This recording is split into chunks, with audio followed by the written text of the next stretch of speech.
On est sur Paintball Series, on va vous faire un petit cri de guerre pour vous motiver pour cette belle manche. Allez. Raz, dva, tri. Turbo!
Bienvenue à vous sur la toute première de Paintball Series, l'émission consacrée au paintball sportif français. Ensemble, on va découvrir des rubriques, jeux vidéo, insolites du web. On va aller à la découverte de l'équipe tenante du titre, les Tontons. On va également suivre la compétition ici sur l'Open de Paris. Le but des équipes, c'est de se qualifier parmi les 12 meilleurs pour faire la suite du championnat. Pour les tenants et les aboutissants, c'est la rubrique technique qui va vous expliquer ça.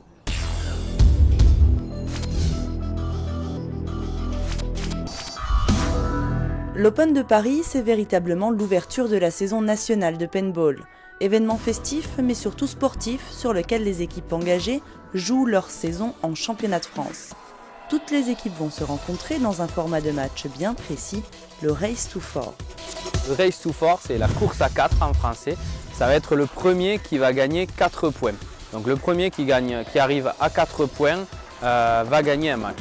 Il faut partir d'un côté du terrain, aller de l'autre côté du terrain et appuyer sur un buzzer. Et quand on appuie sur ce buzzer, on marque un point. Donc les deux équipes partent en même temps et les points vont s'enchaîner au fur et à mesure. Une partie peut durer maximum 10 minutes, c'est-à-dire 10 minutes de jeu. À chaque fois qu'on marque un point, il y a un temps interjeu. On va compter que le temps pendant lequel les joueurs jouent. Donc la partie s'arrêtera soit au terme des 4 points, c'est-à-dire si une équipe marque 4 points, ou alors s'il y a eu 10 minutes de jeu et là on arrêtera au score à la fin de ces 10 minutes. En paintball, les équipes sont composées de 5 joueurs et chacun occupe un poste particulier. Sur les 5 joueurs, généralement, on va avoir 2 joueurs qui vont partir sur chaque aile, un joueur qui va partir sur l'aile droite, un joueur qui va partir sur l'aile gauche. Il va partir très loin en courant, on appellera ça un attaquant.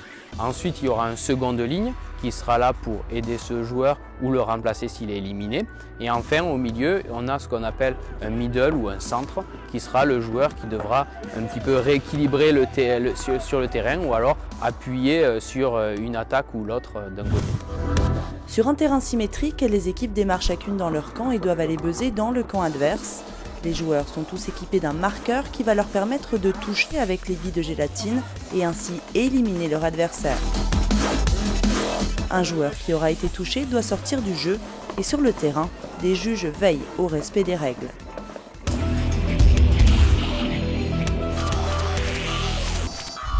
On vient de voir avec Patrice Guigou comment fonctionnait la LNP. Maintenant, on va se concentrer sur les tenants du titre. Ils s'appellent les Tontons, ils sont hyper motivés. C'est parti!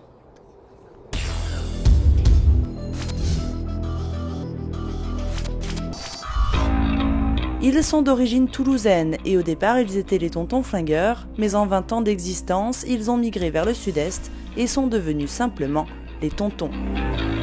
Ils privilégient avant tout la bonne humeur sur les compétitions. Champion de France en titre, l'équipe n'arrive pas pour autant en terrain conquis. C'est toujours un peu délicat le début de saison parce que justement on ne sait pas, malgré qu'on connaisse toutes les équipes contre qui on va jouer, on ne connaît pas leur préparation hivernale.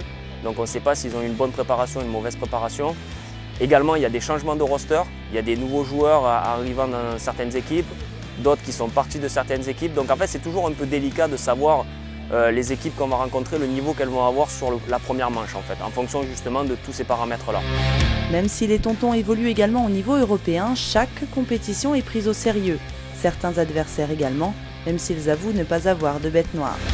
Au plus vous allez jouer des tournois qui ont un peu moins d'importance, on va dire, au niveau classement, et au moins vous avez droit à l'erreur. C'est-à-dire qu'il n'y a aucun match qu'il faut prendre par-dessus, parce que le paintball, ça se joue en 4-5 points, et tout peut arriver en 4-5 points. Donc on peut se rater, faire une mauvaise tactique, mal comprendre le terrain, mal le jouer, mal comprendre l'adversaire, et c'est vite arrivé de perdre un match et de se retrouver à ne pas passer le cut pour aller jouer en quart de finale, demi-finale ou finale, quoi. Il y a 2-3 ans, on avait Outrage qui était un peu notre bête noire. Maintenant, ça fait 2-3 ans qu'on a éradiqué cette bête noire et que maintenant, voilà, après c'est juste notre jeu, il faut qu'on fasse notre jeu et on sait que les choses elles roulent par elles-mêmes. Très pro, à peine arrivés en région parisienne, ils ont déjà une idée très précise du terrain. Et il a l'air pas mal, il a l'air d'être assez ouvert au niveau des angles, au niveau des breaks, donc ça va être dangereux peut-être d'arriver en vie dans les obstacles. Et après, il a l'air d'être assez agressif, autant poussif côté Dorito que poussif côté Snake. Tout dépend après du jeu adverse, si c'est plus un jeu d'attente ou un jeu agressif, on verra en fonction. Voilà. Champion de France et d'Europe en titre, l'objectif pour les tontons est très simple pour cette année, faire la même.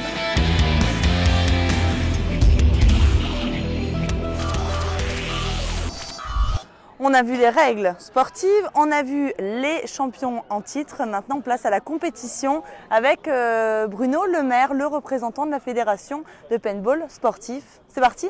C'est parti.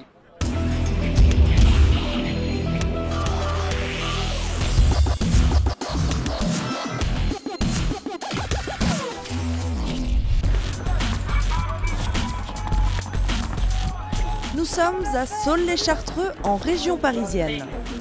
Fin mars, le soleil est de la partie, ça annonce un bon début de saison pour le paintball français.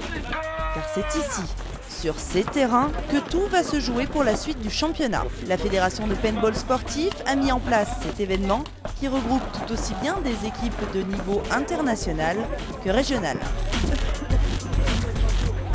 Dernier qualifié, mais équipe incontournable du paysage paintballistique français, si je peux me permettre, les Tigres. C'est l'une des équipes françaises les plus titrées, pourtant difficile début ce week-end.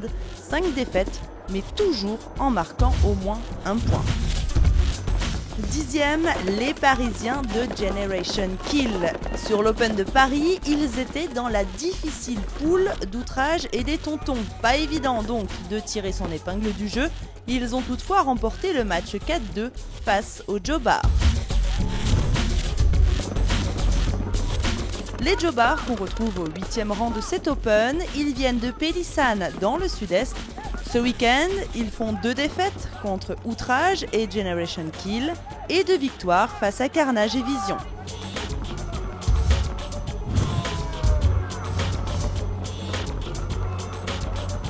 Les Visions, justement, 7e de ce classement, ils viennent tout droit de la cité phocéenne et sont dirigés par Lionel Parra. Depuis 2 saisons, ils finissent au pied du podium de la LNP. 2 victoires et 2 défaites aussi pour eux sur les terrains de Saules, les Chartreux.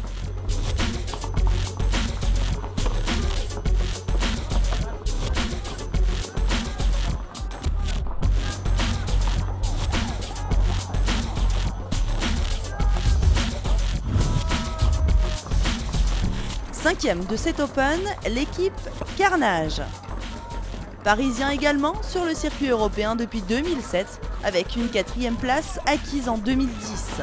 Ce week-end, ils se sont inclinés par 2 fois face aux Jobards et Outrage et ont remporté également 2 matchs contre Generation Kill et les Tigres.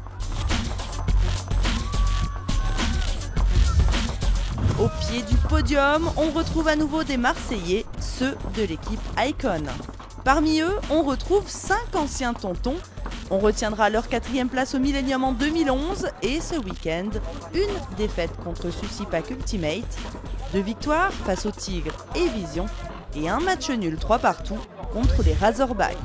2e du classement, l'équipe Outrage qui ne parvient pas à détrôner les Tontons. Outrage arrive de Valence, c'est une équipe qui évolue également au niveau européen. Double vice-champion LNP en 2012 et 2013, champion en 2011. L'équipe est menée par les frères Moison. Sur l'Open de Paris, l'équipe a remporté tous ses matchs et a même inscrit un 4-0 face aux Jobards. Enfin, sans surprise, on retrouve les Tontons en vainqueurs. Ils n'ont pas fait de détails avec leurs adversaires, toujours très rapides dans leur jeu. Seul le team Taz, pourtant pas sélectionné, a réussi à leur prendre un point dans leur première confrontation.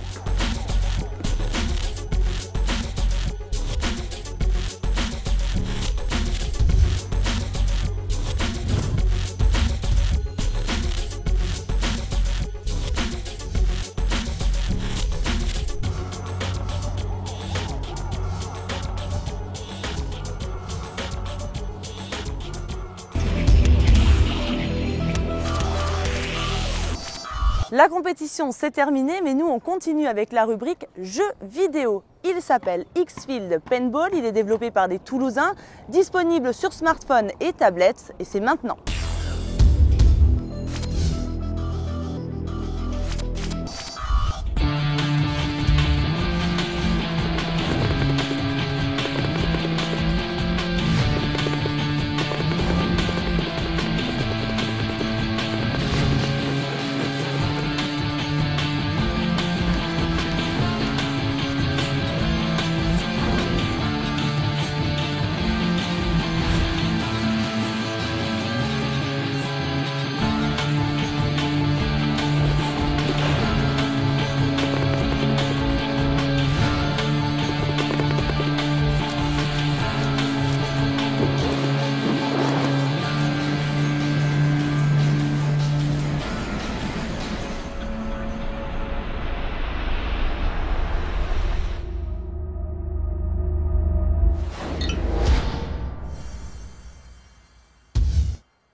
Comme vous pouvez le voir, je suis crépie, mais c'est ça le paintball. En tout cas, c'est ce qu'on m'a dit. Ça a été un vrai plaisir de vous présenter la première de Paintball Series.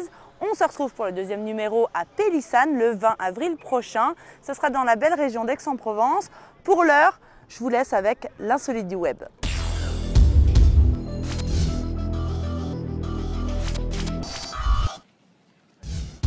I'm gonna get right behind you. All right. 3, 2, 1.